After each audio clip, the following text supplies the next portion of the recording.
All right, so here is a factory crimp from Vintage Air right there. And this is the one I was able to do with the Vevor tool.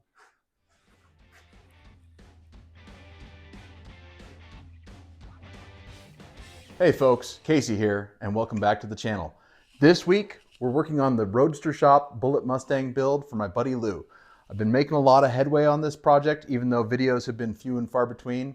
I've actually got one in the can on the whole exhaust system, and I'm just waiting on the first fire up, because what's an exhaust system video without a fire up clip? I'm really close.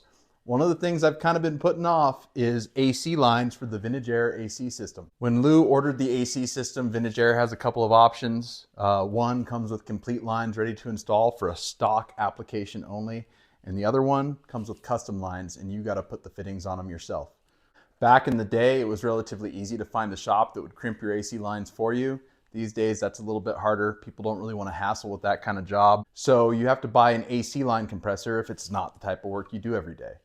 I didn't have one, so I reached out to the folks at Vevor. They seemed to make a pretty nice one. I asked them if they would send it to me to review on the channel, and they said yes, they would. So please note that I did receive this tool for free, but my opinions are my own. I have an associates link in the description of this video where I'll make a small commission if you choose to buy one of these. And I have a 5% discount code in the description right next to the associates link. So if you do decide to buy one, you're going to get a little bit of a discount if you buy it through my channel. Without further ado, let me show you what's involved in crimping the AC lines on a Vintage Air AC system with the tool from Vevor. Let's see what comes in the box. Now, right off the bat, I'm pretty impressed with the plastic blow molded case that Vevor sends this tool out in. These plastic blow molded cases are pretty typical of Chinese tools, but this one's nice and sturdy. It's got nice hinges on it. It just feels like it has some weight to it. And the tool has some weight to it. So if the case isn't sturdy, it's not going to last. And this one feels like it's going to last. Right inside the box, we've got instructions, general safety rules, understanding your tool, operating instructions, including a list of the included dies and their corresponding hose sizes, maintenance and servicing, including an oil change procedure, a parts explosion diagram that shows you all of the parts that are included in the tool, a warranty statement, O-rings in case we need to get in and service our tool or rebuild it. Got an assortment of dies. These come in top and bottom dies to fit the tool head.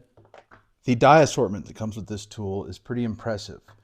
We've got one die that does dual duty here. It's the number 6 and number 8 reduced barrier. We've got a number 8, a number 10, a number 12, and then we've also got a number 6 reduced barrier.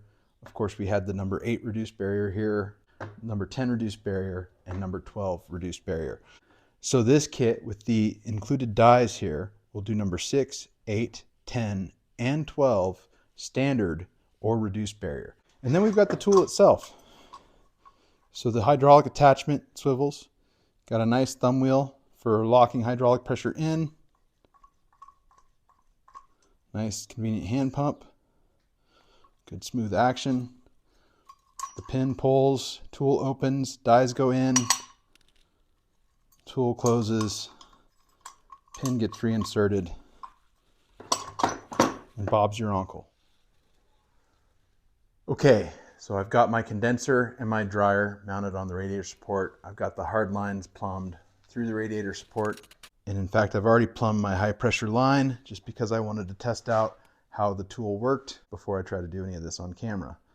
I felt like it was important to go ahead and get the heater lines run and installed.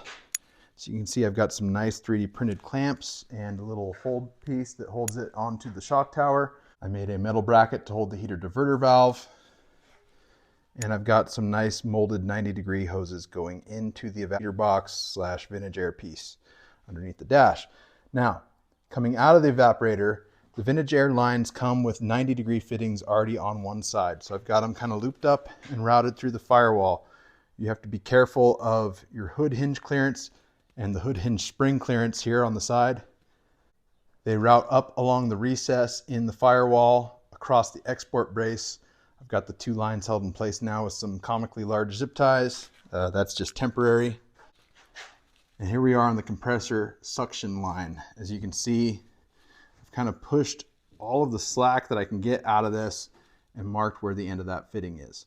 I'm gonna cut this. It's okay to be a little bit long. You can always take a little bit more off if you have to.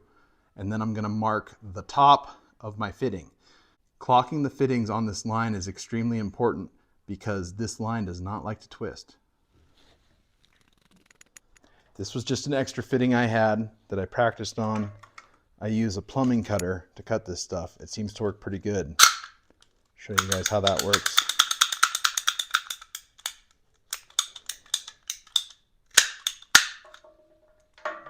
Nice square cut.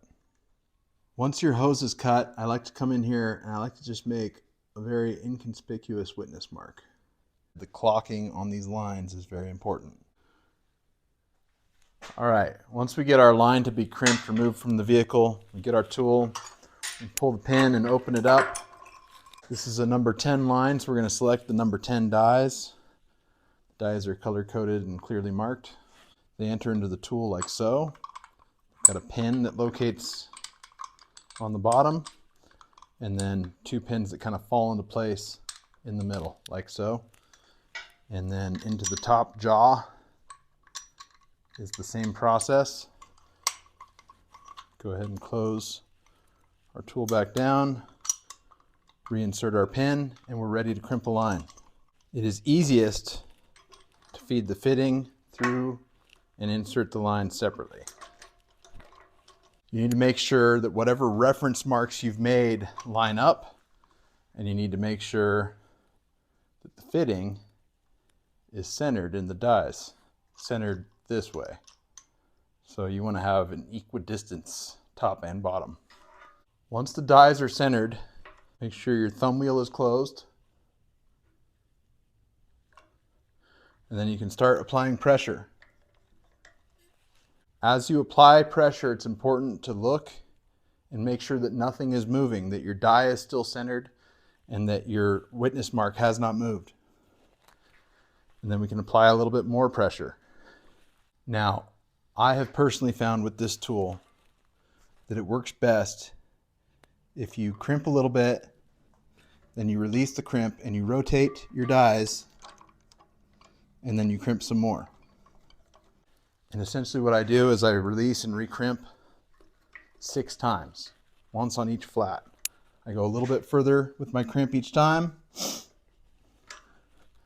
and then I release, retighten my thumb wheel, recenter my dies, and you can kind of feel when the dies are in place, and then you just crimp down a little bit more.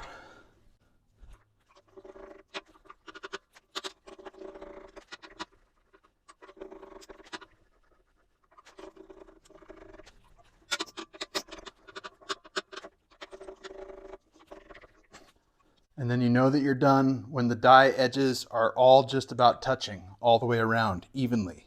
So that means my connector is evenly crimped. At that point, we can release all pressure. We can go ahead and we can pull our pin. And there we've got a crimp fitting.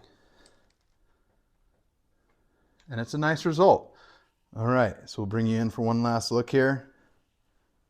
I still have to do a little bit of line management, but the system is fully plumbed. And what's nice about this is it's kind of tucked up out of the way.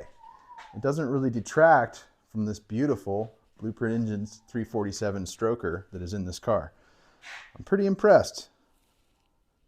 All right, folks, thanks so much for watching this week. I hope you liked the content. We're getting really close to the first fire up on this thing, so look for a new video dropping with that very soon. I hope you're nearly as impressed with the Vevor tool as I am.